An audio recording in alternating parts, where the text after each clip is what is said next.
तो हम लोग ये दशम वर्ग में पंचम पाठ पढ़ रहे थे, पीयूषम का भारत महिमा। क्या पढ़ रहे थे? भारत महिमा। तो इसमें पहला जो श्लोक है वो विष्णु पुराण से है, और दूसरा जो श्लोक है वो कहाँ से है? वो है भागवत पुराण से। कहाँ से है जी? भागवत पुराण से। तो इसमें पहला श्लोक हम लोग पढ़ लिए थे, गायन्ति देवाः किल गीतगानि धन्यास्तु ते भारत भूमि भागे स्वर्गापवर्गास्पदमार्ग भूते भवन्ति भूयः पुरुषः सुरत्वात्। ये मनुष्य बार बार इस पृथ्वी पर जन्म लेता है देवस्वरूप, ये देवताओं का कहना है।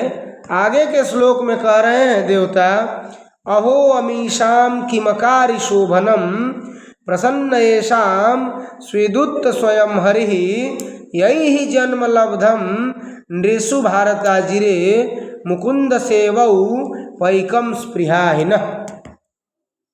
कहते कि अहो भगवान का कितना सुंदर महिमा है, भगवान का कितनी सुंदर महिमा है, भगवान कितना आनंदमय कार्य किए हैं इस पृथ्वी पर। क्या किए हैं कि यहाँ पर मनुष्य जन्म लेकर के प्रसन्न रहता है। यानी अहो अमीशा किम अकारी शोभन, किम अकारी शोभनम, कितना सुंदर कार्य किया गया है ईश्वर के द्वारा।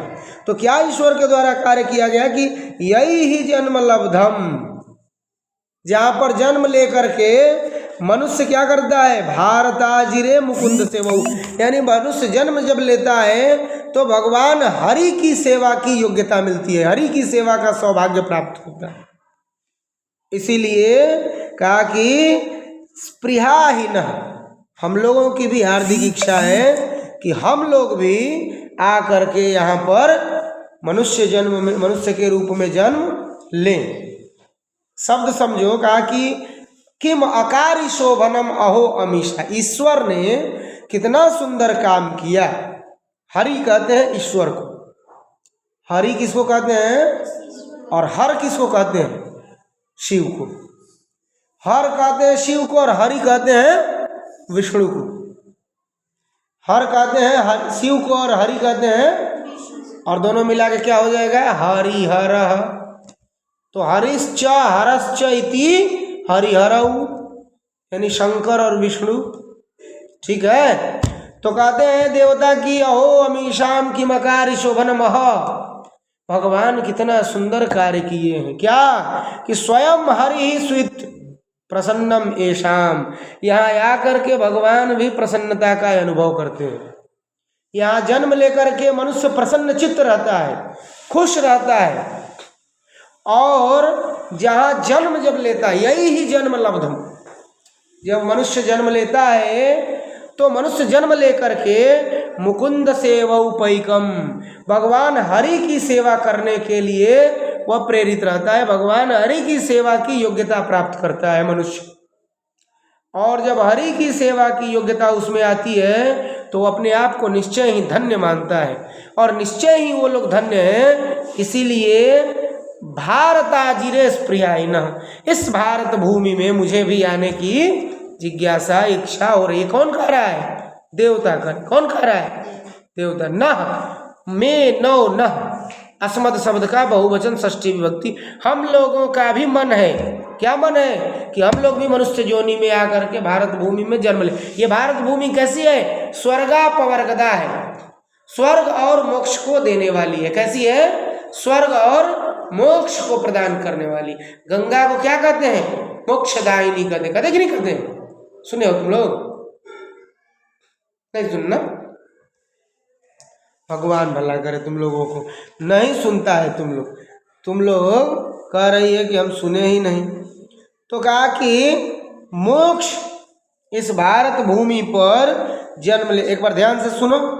कहते हैं कि देवता प्रशंसा कर रहे हैं कि भगवान का बनाया हुआ यह सुंदर संसार, भगवान कितना सुंदर कार्य किए जिसमें भगवान स्वयं को प्रसन्न चित्त अनुभव करते हैं। और यहाँ पर इस स्वर्ग और मोक्ष को देने वाली जो भारत भूमि है, ऐसी भारत भूमि पर जब मनुष्य जन्म लेता है तो मनुष्य के अंदर भगवान की सेवा करने की योग्यता होती है। वो भगवान हरि की सेवा करता है, भक्ति करता है। इसीलिए स्पृहा ही न बार बार हम सब की भी जिज्ञासा, हम सब का भी मन हो रहा है कि हम लोग भी इस भारत भूमि पर आकर जन्म लें।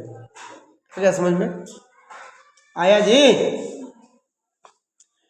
अभी हम लोग 2 श्लोकों को पढ़ रहे थे, ये जो पौराणिक है। अब हम लोग आधुनिक श्लोकों में जा रहे हैं। तो कहता है इयम निर्मला वत्सला मातृभूमि प्रसिद्धम सदा भारतम वर्षमेतत् विभिन्ना जना धर्म जाति प्रभेदैः इहैकत्व भावम वहंतो वसंति।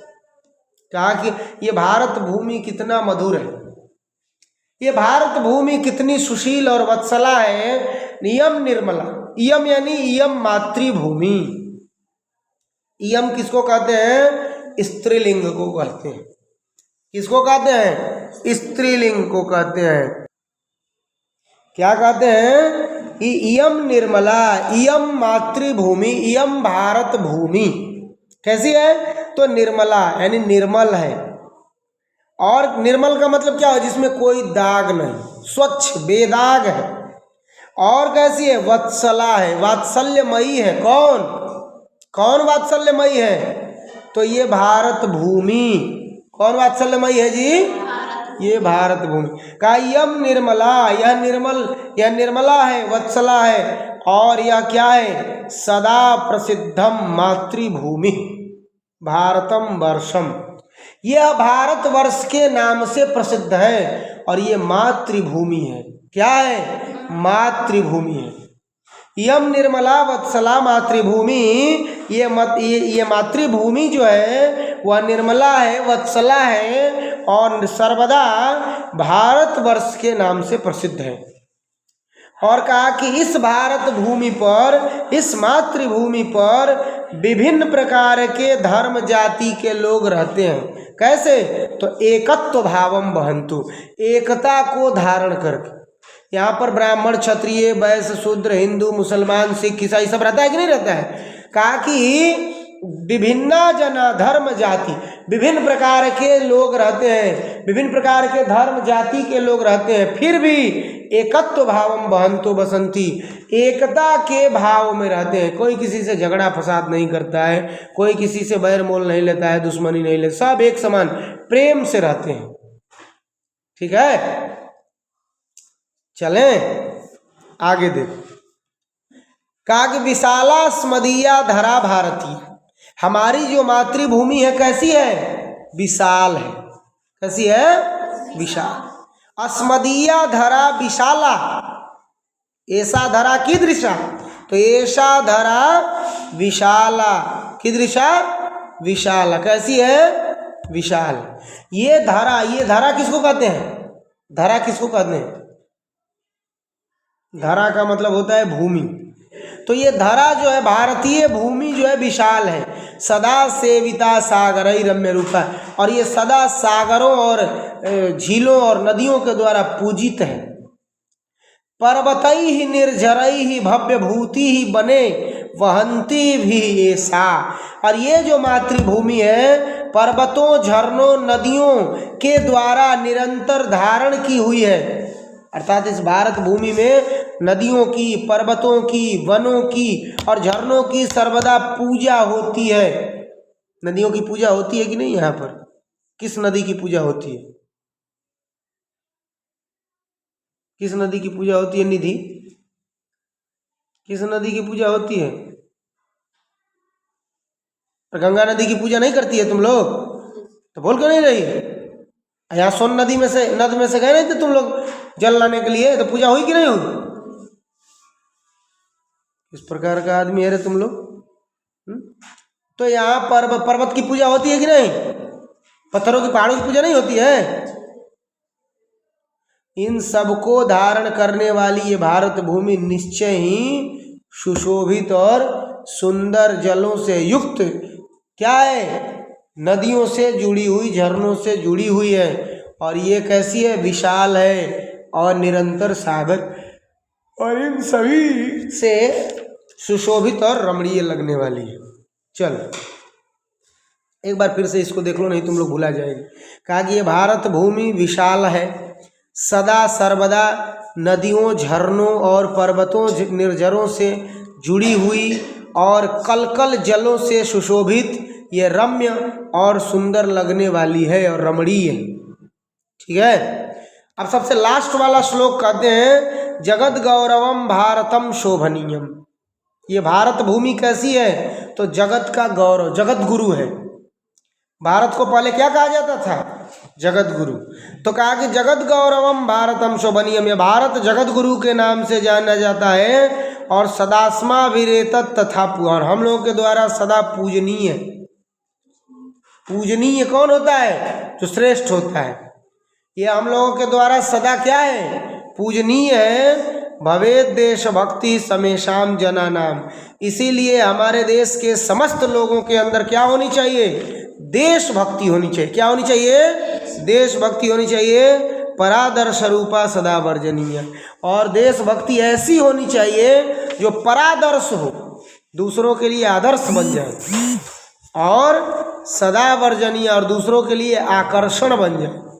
बहुत दुख होता है हमको कि आज के लोग, आज के इतने नीच प्रकृति के कुछ नेता, नीच प्रकृति के कुछ लोग हो गए हैं कि राष्ट्रगान पे भी सवाल उठाते हैं, भारत माता की जय बोलने पर सवाल उठाते हैं। उनको यहाँ सीखना चाहिए कि ये भारत जगत गुरु के नाम से जाना जाता है और ये हम सब के द्वारा पूजनीय है। और इतना ही नहीं, भारत के प्रति सबकी देशभक्ति होनी चाहिए। जितना बॉलीवुड में अधिक से अधिक स्टार सब है, सब ये सब क्या करता है? खाता भारत का है और गाता दूसरे का। अभी कुछ दिन पहले ये सब बोल रही थी कि हमारा फिल्म मत न देखिए, जब सब बाइकाट कर दिया तो आंखों से आंसू बहाने लगा, रोने लगा सब। इस सबको पता नहीं है कि भारत के लोग अगर फिल्म देखना बंद कर दे तो जो ये करोड़ों का मालिक बन बैठा है जीवन में कभी बनेगा नहीं। गलत कर रहे हैं क्या? जितना फिल्म निकल रहा है क्या उससे मिल रहा है? हम लोग को पैसा मिल रहा है, अपना पैसा बर्बाद करके उस सबको स्टार बनाते हैं। हम बनाते हैं कि नहीं बनाते हैं? फिर भी ये सब इतना हरामी है, ये सब इतना नीच है कि भारत देश के प्रति इतना गलत सोच रखता है कि आतंकवादियों को भी फांसी से बचाने के लिए प्रयास करता है। तो कहा कि भवेद देशभक्ति समेशाम जना नाम, हर एक व्यक्ति के अंदर देशभक्ति होनी चाहिए, क्योंकि भगवान राम कहे कि जननी जन्मभूमिश्च स्वर्गादपि गरीयसी। ठीक है। और वो ऐसी देशभक्ति होनी चाहिए कि उस देशभक्ति से दूसरे देश के लोग सीखें और दूसरे देशों के लिए आकर्षक बन जाए। ठीक है। जय हिंद, जय भारत। आज हम लोग भारत महिमा पढ़ रहे थे, इसको याद रख लेना पूरा श्लोक।